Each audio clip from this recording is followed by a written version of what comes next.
করদহ থেকে নয়া বাজার পর্যন্ত রাস্তার বেহাল দশা, উঠেছে মেরামতির দাবি। তপন ব্লকের করদহ থেকে গঙ্গারামপুর ব্লকের নয়া বাজার রাস্তাটি খুবই গুরুত্বপূর্ণ। বাম আমলে করদহ নয়া বাজার রুটের রাস্তাটি পাকা হয়। রাস্তাটির দূরত্ব প্রায় 8 কিলোমিটার।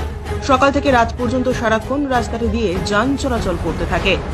রুটটির মাঝে নয়া বাজার মিলপাড়া, মশনাতলা, ভূতপাড়া, পলিমহাদেবপুর, বজরাপুকুর, মনোহলি, বাসর গ্রামটি রয়েছে।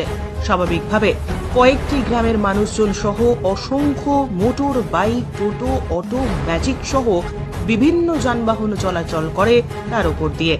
বর্তমানে নয়া বাজার থেকে ভূতপাড়া পর্যন্ত রাস্তাটির অবস্থা বেহাল। পিচ উঠে বেরিয়ে পড়েছে পাথর। বেহাল রাস্তা দিয়ে চলাচল করতে প্রতিনিয়ত সমস্যায় পড়তে হচ্ছে এলাকার বাসীদের। বেহাল রাস্তাটি দ্রুত মেরামতির দাবি উঠেছে।